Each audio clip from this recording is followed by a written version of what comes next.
Bonjour à toutes, bonjour à tous et bienvenue sur la chaîne Caroline Sophie Création. Alors aujourd'hui, je vous présente un projet crochet, une grande veste kimono en crochet, style boho, bohème, avec donc cette petite déco, voyez, en fin de veste et en fin de manche. Donc vous avez vu, ce sont des vestes kimono, comme ceci. Donc une veste très ample avec une laine assez épaisse, donc à mettre par-dessus un col roulé avec une écharpe, vous voyez, voilà. Donc vous allez voir le tuto, c'est vraiment très simple et vous allez vraiment vous régaler à la faire. Et bon, l'idée d'avoir ces petits galons avec les pompons, les glands, ça donne un aspect tout à fait moderne à cette veste qui est vraiment, qui peut passer un petit peu partout. Vous pourrez décliner dans les couleurs bien sûr que vous désirez, puisque bon, moi j'ai fait du beige et du noir, mais on peut la faire bien sûr avec d'autres couleurs. Et le galon aussi, vous trouvez aussi du galon en mercerie avec des pompons multicolores. Donc là, si vous voulez vraiment vous divertir à changer de couleur, il n'y a pas de souci. Vous allez voir, c'est très simple. Donc je vous attends tout de suite pour le tuto. Alors, avant de commencer le projet, je vais vous expliquer un petit peu la construction de cette veste. C'est vraiment très simple puisqu'il nous faudra un grand rectangle comme ceci qui est le dos. Ensuite, nous aurons besoin de deux rectangles qui seront donc le devant, ici et ici. Voilà. Alors, nous aurons des rectangles et nous calculerons l'espace pour faire passer le cou. Hein, voilà, donc là, il y a la poitrine et nous avons le dos. Et ensuite, nous ferons des rectangles pour les manches, comme ceci. Donc, vous voyez, rien de bien compliqué. Alors, vous avez votre silhouette. Et aussi, vous pouvez décider de la longueur de cette veste. Vous voulez vraiment une veste qui vous arrive ici, ou plus courte, ou éventuellement un peu plus longue, c'est à vous de voir. Donc, vous calculez pratiquement la hauteur, et ça vous le verrez plus tard, mais nous allons parler donc ici de la largeur du dos. Donc, vous prenez vos dimensions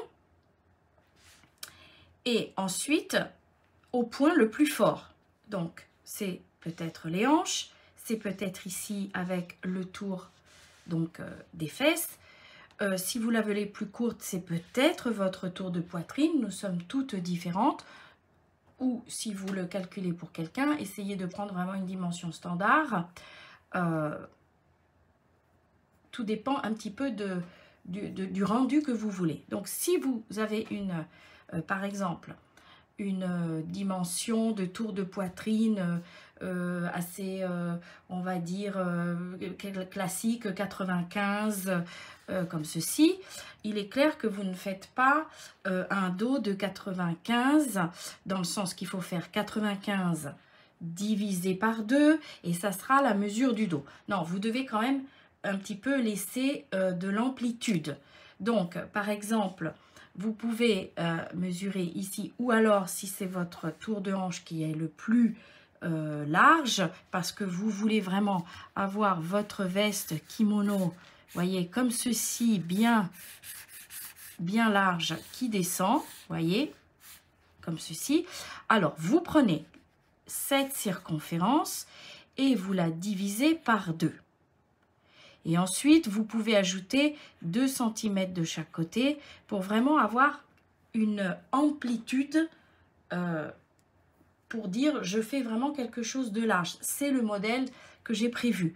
Donc, vous mesurez vraiment ou ici, la circonférence, vous divisez par 2 cette dimension que vous avez trouvée, 120 divisé par 2, 60, on va dire ça comme ça, mais on va rajouter 2 cm de chaque côté, donc nous allons faire ici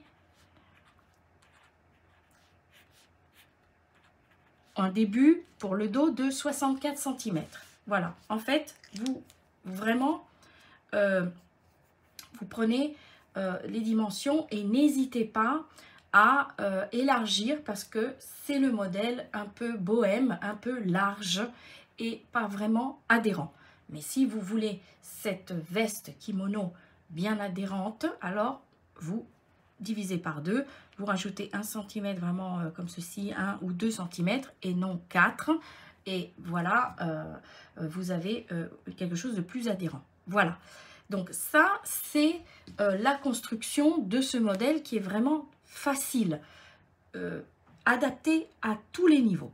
Donc, nous allons commencer par le dos. Je vais vous montrer le point qui est d'une banalité, vraiment d'une simplicité. La laine est épaisse, donc vous allez voir, ça monte rapidement et je pense que c'est un projet qui peut vraiment plaire aux grandes comme aux moins grandes, c'est-à-dire un peu plus juvénile, un peu plus jeune. Voilà. Alors, à tout de suite, on commence donc avec le dos. Alors, avant de commencer le dos, on va parler du matériel que j'ai utilisé pour cette veste. Alors, on va parler d'abord du fil. Moi, j'ai utilisé ce fil, c'est-à-dire la Super Lana de Alizé en midi, c'est-à-dire une dimension à moitié. Donc, elle est composée de 25% de laine et de 75% d'acrylique. Et c'est une laine qui se crochette à peu près entre 4 mm, mais je vais vous dire tout de suite que je l'ai crochetée avec un crochet numéro 5. Donc, cette laine, vous n'êtes pas obligé d'avoir la même laine que moi. Déjà, pour première raison, en ce moment, il est difficile d'avoir des approvisionnements de cette marque. Je vais vous mettre un lien en barre d'infos dans la description ou pouvoir, si vous voulez, la même laine que moi, ou la trouver. Mais, et je tiens à préciser, que vous prenez la laine que vous voulez, avec une caractéristique, au moins un crochet 5, sinon 6. Donc, vous prenez une grosse laine, celle que vous trouvez dans le commerce. Je sais que DMC fait une laine assez grosse. En fait, vous en trouvez dans le commerce des laines épaisses. Il n'y a aucun souci. Donc, moi, j'ai utilisé pour une taille vraiment L, XL, 500 g de cette laine et 200 g de beige. Donc, 2 pelotes de beige et 5 pelotes de noir. Mais, je vais vous dire, vous allez prendre le fil que vous voulez. Vous pouvez éventuellement prendre un fil moins épais. Le rendu sera beaucoup plus différent. Ça sera un rendu plutôt printanier. Là, on peut le mettre en hiver avec un gros col roulé. Cette veste kimono est assez chaude. Donc, au niveau du fil, vraiment, vous avez l'embarras du choix et surtout où vous habitez, ce que vous réussissez à trouver. Je tiens à préciser, peut-être mes abonnés ne le savent pas, mais je ne réside pas en France. Je suis française, mais je ne réside plus, on va dire, en France. Donc, j'essaye de trouver un fil que vous pouvez trouver sur Internet, parce que si je vais dans ma boutique à côté de chez moi, en France, vous ne le trouverez pas. Donc, j'avais eu la possibilité de trouver ce fil sur Internet. Je vais vous donner des liens, mais c'est vrai qu'en ce moment, il est difficile de la trouver. Mais prenez un fil qui se crochette au moins en 5, 5,5, pas de souci. Donc, vous comprenez que vous avez à peu près besoin de 500 g, 550 g pour une grande taille et 200 g pour la partie beige, c'est-à-dire le bandeau du bas. Vous aurez besoin aussi, et ça, c'est mon interprétation, j'ai voulu acheter ce genre de galon. Alors, vous le trouvez en mercerie. Vous le trouverez aussi sur un site de commerce en ligne. J'essaierai de vous mettre des liens. multicolore, etc. Vous pouvez aussi le trouver, au lieu d'avoir des petits glands, vous savez, vous avez les petits pompons, vous savez, comme les rideaux de certaines caravanes, mais ça fait rire, mais en fait, c'est très sympa parce que c'est aussi un petit peu la mode d'avoir ce genre de modèle, on va dire, bohème, boho, avec un jean, des bottes, des cavalières, des bottes montantes. Je trouve que ça fait vraiment très sympa. Alors moi j'ai utilisé 3 mètres, ça n'a pas l'air, mais ça le fait, 3 mètres de ce galon, parce que ben, évidemment ma veste, vous la verrez, les dimensions je vous la donnerai dans la vidéo au fur et à mesure, c'est vraiment assez large, hein. Donc j'ai utilisé 3 mètres. Il vous faudra bien sûr des marqueurs parce qu'à un certain moment on va bien placer les éléments, bien sûr ciseaux, crochet numéro 5, voilà, et puis fil et aiguille, puisque pour accrocher le galon ou une machine à coudre ou à la main, pas de problème, vous pouvez aussi coudre à la main le galon, donc fil qui correspond à la couleur du galon et une aiguille. Et voilà, et c'est fini. Donc en fait, au niveau du fil, ne vous inquiétez pas, vous trouverez certainement un fil à portée de main, dans le sens à côté de chez vous, dans des magasins, en sachant qu'il faut quand même prendre un fil assez épais. Voilà. Je vous laisse tout de suite au pas à pas, vous allez voir, c'est très simple. Alors, donc vous montez, vous commencez avec la couleur claire et vous montez une maille chaînette qui correspond au centimètre que vous avez décidé. Sachez que quand vous montez une maille chaînette, il y aura toujours du jeu. C'est-à-dire quand nous allons commencer à faire notre rang de bride, ça va s'allonger. Donc tenez bien en compte aussi ce paramètre que vous montez 60 cm de maille chaînette, vous commencez votre rang de bride et là vous vous rendez compte que ce n'est plus 60 cm mais 63. C'est normal, c'est normal. Donc vous devez aussi tenir compte de ça. Si vraiment vous voulez au centimètre près, alors au moment de monter les mailles chaînettes, quand vous mesurez, vous réduisez de 1 ou 2 cm parce que vous allez voir, ça va automatiquement s'élargir. Donc moi, pour 65-66 cm de large, je dois monter 84 mailles chaînettes. De toute façon, privilégiez un nombre pair de mailles chaînettes. Donc, une fois que vous avez monté vos mailles chaînettes, vous commencez comme ceci. Donc, regardez, imaginons. Donc, vous avez vos mailles chaînettes, nombre pair. Vous montez avec 3 mailles supplémentaires qui correspondent à la première bride. Et ensuite, dans la 5e maille chaînette, vous comptez dans la 5e, à partir du début, 1, 2, 3, 4 et 5, vous faites une bride, comme ceci. Et là, donc, vous avez déjà vos 2 brides. Et vous faites vos brides dans chacune des mailles qui suivent. Vous ne la prenez pas ici au-dessus, mais vous la prenez bien en dessous pour donner du corps à la maille chaînette. Et vous terminez votre rang de bride. On se retrouve avec le rang de bride terminé pour le point qui est vraiment un point vraiment de base. À tout de suite. Alors, j'ai terminé mes 65 cm, donc 84 mailles, mais ça, ce sont mes dimensions. Ensuite, je fais une maille en l'air pour tourner. Et dans chaque bride, donc pas dans ce trou-là, mais dans le trou suivant, la bride, vous faites des mailles serrées comme ceci. Dans chaque bride, une maille serrée. Vous piquez, vous ramenez, injetez et voilà, vous éliminez. Donc vraiment la base du crochet pour ce point. On se retrouve donc à la fin du rang. À tout de suite. Alors vous êtes arrivé à la fin, donc n'oubliez pas de faire une maille serrée dans la 3e maille chaînette du début de notre ouvrage. Voilà, comme ceci. Donc on va calculer 1, 2 et 3. Donc on va la prendre comme ceci. Voilà. Comme ceci, bien plaqué, vous voyez. Et vous retournez votre travail et vous allez commencer comme ceci. Dans la première maille serrée, vous faites une maille serrée directement.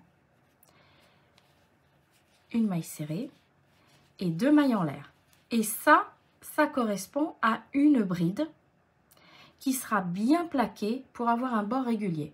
Parce que si je fais 3 mailles en l'air et je vais ensuite faire la bride dans la maille qui suit, il y a toujours ce petit décalage. Donc moi, je commence mes rangs comme ça et je dois dire que c'est plus propre. Il y a moins de trous, moins de décalage. Donc ça, c'est la bride.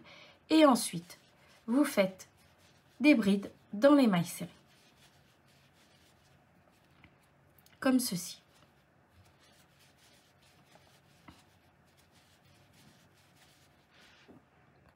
Alors, vous avez compris, vous allez alterner ces points, c'est-à-dire un rang de bride, un rang de mailles serrées, un rang de bride, un rang de mailles serrées, et vous devez faire une bande de 10 cm de hauteur.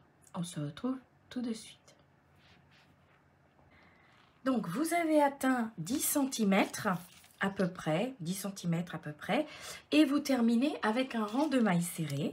Et là, maintenant, vous devez passer à la couleur noire. Donc, vous coupez le fil et vous passez donc à la couleur noire, comme ceci. Donc là, j'ai un invité qui est venu me rendre visite pendant le crochet. La laine est très intéressante, n'est-ce pas? Alors, voilà la couleur noire. Donc, vous coupez le fil. Je vais prendre les ciseaux qui n'étaient pas à disposition. Voilà, donc vous coupez le fil.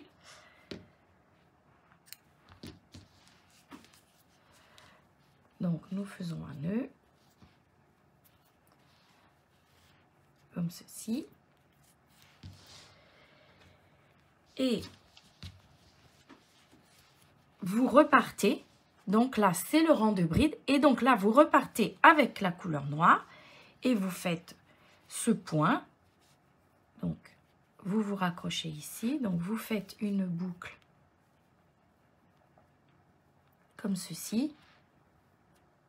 Voilà. Et vous venez, vous cacherez les fils, bien entendu, mais comme d'habitude. Et donc là, vous venez faire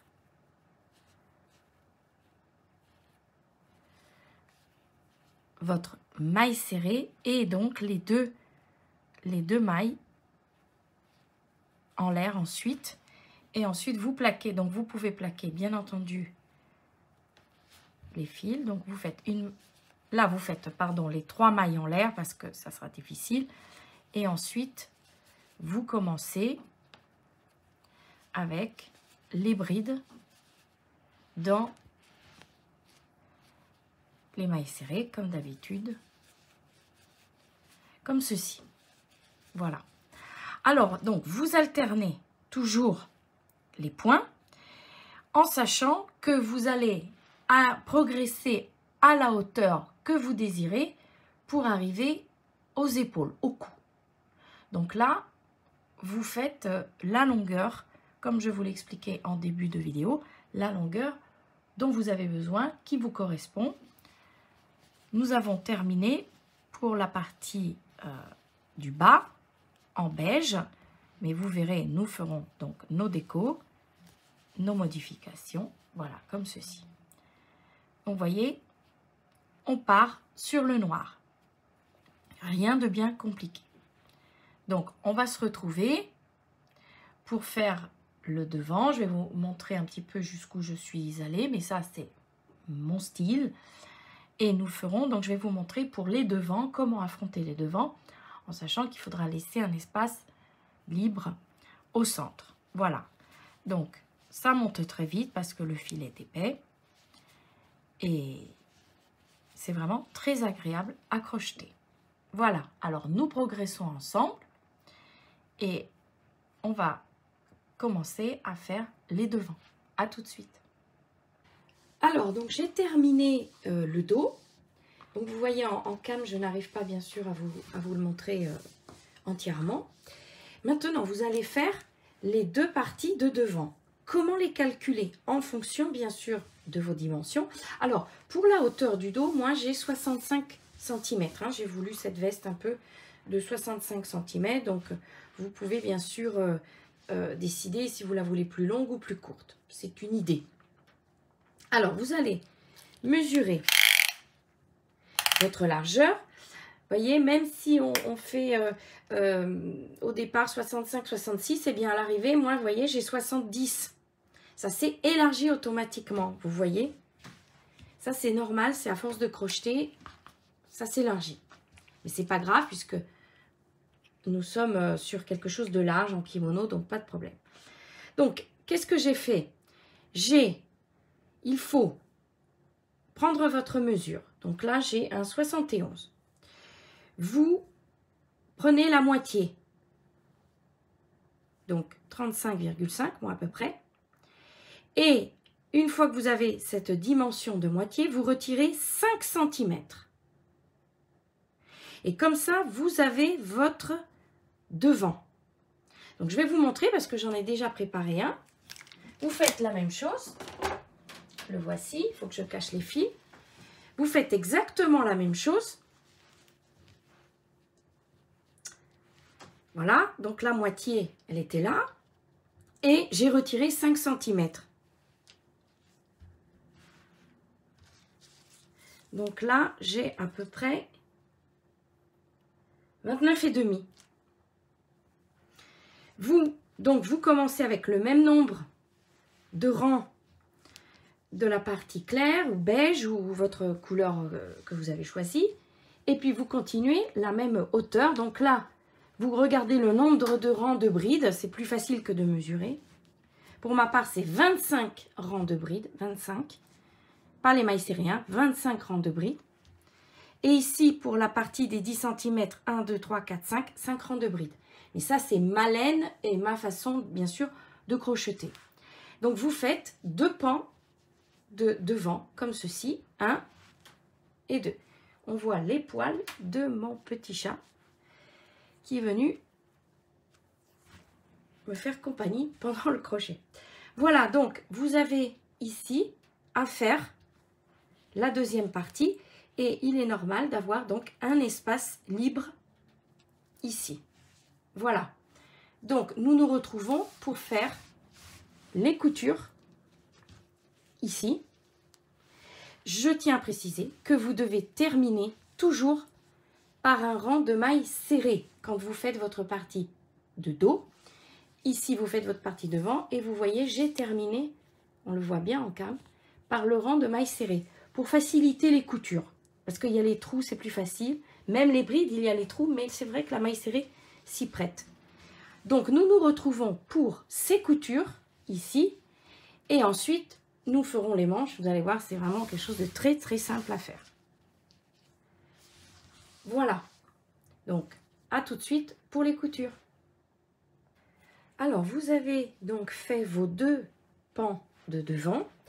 Et vous devez donc coudre les épaules de chaque côté. Alors, vous commencez à prendre votre dos, l'endroit vers vous.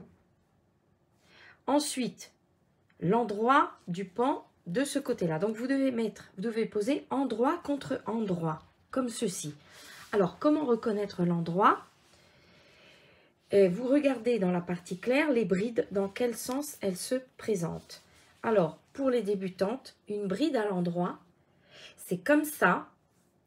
Elle a, on va dire, ces 2 fils qui sont orientés comme ceci. Je vais vous montrer. Voilà, comme ceci. Ça, ce sont des brides à l'endroit. Maintenant, regardons des brides à l'envers. Vous avez comme des petites vagues comme ceci, voyez? Des vagues. Et ça, c'est l'envers de la bride. Là, il n'y a pas de vague. Vous avez un fil oblique. Donc là, nous sommes sur l'endroit. Donc, vous mettez endroit contre endroit. Vous partez de l'épaule pour la couture et vous allez jusqu'au cou. Comme ça, vous n'allez pas vous retrouver. Si vous partez du cou et vous allez vers l'épaule, vous risquez de vous retrouver avec, comment dire, des bourrelets. Donc, vous enfilez l'aiguille, vous enfilez l'aiguille comme ceci. Vous rentrez ici, dans les deux mailles serrées. Vous voyez, il y a les mailles serrées. Vous faites un nœud et ensuite, vous allez faire des allers-retours en prenant, donc là, je vais vous montrer, en prenant les deux brins des deux mailles serrées. Et vous faites une couture comme ceci. Donc, vous faites un aller, voilà, et un retour régulièrement. Et vous partez donc de l'épaule pour aller jusqu'au cou. Vous faites la même chose de l'autre côté. Vous remettez votre pan ici, vous partez de l'épaule au cou et vous faites la couture. On se retrouve une fois que les coutures sont faites pour commencer les manches.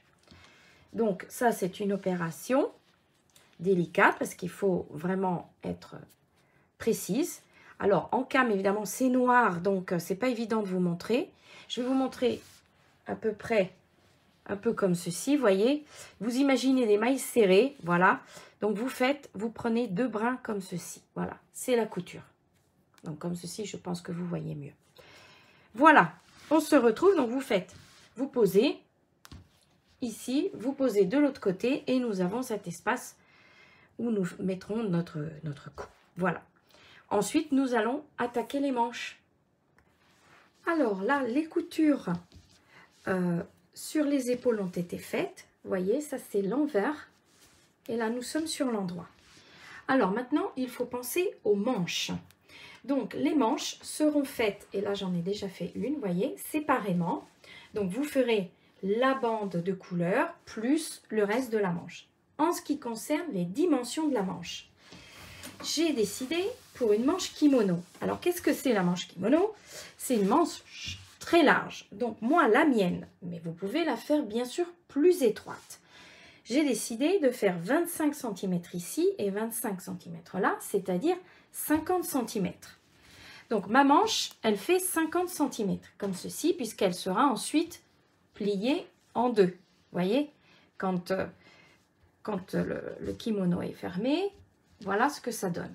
Donc, au niveau de la largeur, pour moi, c'est 50. Mais si vous voulez une manche plus courte, vous pouvez faire, par exemple, 40. Ça, c'est à vous de voir ce que vous voulez. La mienne, elle fait 50 et elle fait 30. Pourquoi? Parce que comme c'est très très large, ici, nous commençons un début de manche. Vous voyez, dans le kimono, ici, nous commençons avec l'épaule et ça, c'est le début de la manche. Donc, évidemment, on met son bras. Alors, pour moi, ça fait 50 et ça fait 30. Vous vous souvenez, 10 cm, c'est la longueur de la couleur beige et j'ai fait 20 cm de noir. Donc, vous préparez exactement deux blocs identiques, deux rectangles identiques avec couleur plus l'autre couleur, hein, tout dépend de ce que vous avez choisi. Et une fois que vous avez terminé ces deux blocs, eh bien, endroit contre endroit, vous voyez ici, nous sommes sur l'endroit, nous mettons endroit contre endroit et une couture. Vous faites la couture et ça va se terminer comme ça. On va faire, voilà, ça va se terminer comme ça. Et ensuite, vous ferez la couture tout le long ici, puisque les manches seront bien sûr, vous pliez votre kimono, comme ceci, je vais vous montrer. Voilà. Vous allez vous retrouver avec quelque chose dans ce goût-là, dans cet ordre-ci, voilà, bien cousu. Et vous devez faire couture ici et couture qui descend. Alors, regardez, je laisse toujours des fils. Pourquoi? Parce que sur la partie beige, vous ferez la couture avec, vous savez, quand vous avez coupé votre fil, la couleur beige. Et bien sûr, sur la partie noire, moi, sinon, ça se voit, c'est pas beau du tout. Donc, voyez, voilà comment ça se présente. Comme ceci. Voyez? Comme ceci. avec la manche de l'autre côté et la manche comme ceci. Alors, vous préparez donc vos deux manches avec les dimensions que vous souhaitez. Moi, j'ai vraiment voulu faire quelque chose d'extra large. Quelque chose aussi qui m'arrive, enfin, c'est pas pour moi, mais qui arrive à peu près ici. Parce que comme la manche est très très large, si vous arrivez ici, c'est vraiment pas très très pratique. Donc, moi, j'ai fait 30 cm.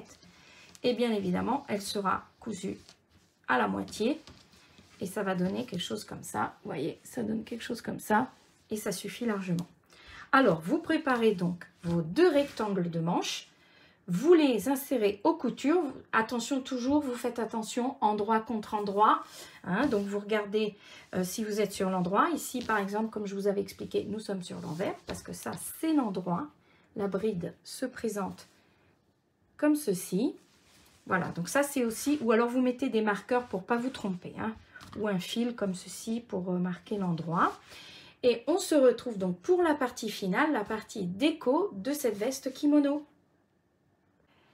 Alors, donc vous avez terminé donc les coutures latérales des manches et du corps. Et là maintenant, nous terminons avec la déco, en fait, c'est-à-dire le galon qui va donner cet aspect bohème. Le galon à gland, comme ceci. Alors, je vais vous montrer pour la fixation. Vous avez deux possibilités, de deux choses l'une. Ou vous disposez d'une machine à coudre.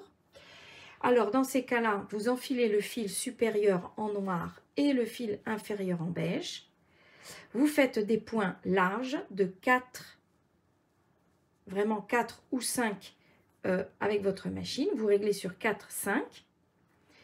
Bien évidemment, avant de coudre, vous faites un bâti avec un fil à bâtir, c'est-à-dire de larges points pour fixer le galon. Alors, vous le mettez à la moitié à peu près pour que les pompons tombent comme ceci. Donc ça, c'est la machine à coudre. Et vous n'avez pas de machine à coudre, pas de souci. Je vais vous montrer. Voilà. Donc, vous prenez du fil noir. Et vous allez faire des points comme ceci. Vous voyez, donc vous commencez. Donc, je vais vous montrer les points. Vous allez faire des points comme ceci. Donc là, je n'ai pas enfilé parce que j'ai une machine à coudre. Et vous allez faire des petits points. Alors, évidemment, c'est plus long. Alors, moi, je vous conseille de le plaquer sur les mailles serrées.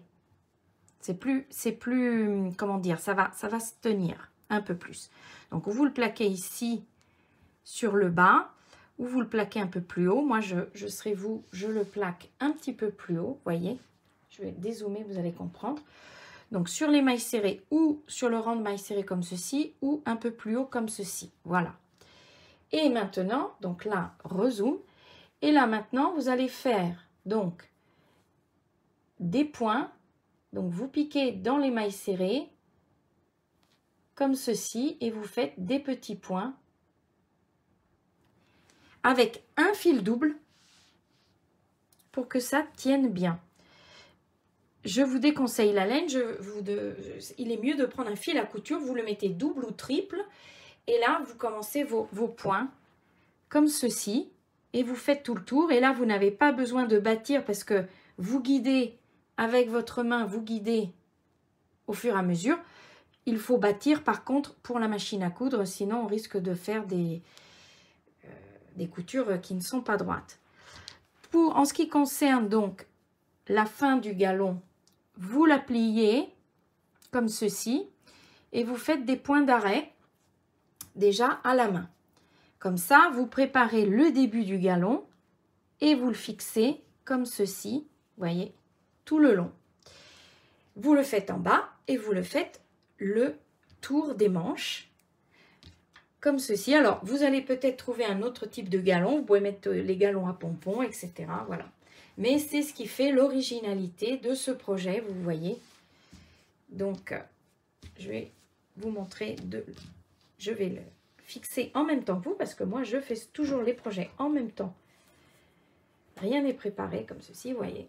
Bon, moi, j'adore. C'est vraiment la veste un peu bohème, etc. Alors, on se retrouve avec la veste terminée. Je dispose d'une machine à coudre, donc bien évidemment, voilà, ça va être comme ça. Mais il est tout à fait possible de coudre à la main. À tout de suite. Et voilà, donc j'ai terminé les coutures. Donc je voulais vous montrer. J'ai mis cette veste kimono sur le mannequin. Alors le mannequin est plus petit que la veste kimono, donc c'est pour ça que ça fait un peu de plis, mais voilà ce que ça donne. Pour les bords, moi je laisse comme ça parce que nous avons fait des bords propres, donc pas de souci. Voilà, je voulais vous montrer. J'adore, vraiment j'adore parce que c'est un style bohème chic, mais en même temps pas trop de, on va dire, c'est un peu dans un style classique. Alors, vous voyez, si vous avez des écharpes, même classiques, on va mettre une écharpe là, hop. Voilà. Même avec une écharpe, voilà ce que ça donne. Une écharpe dans le ton.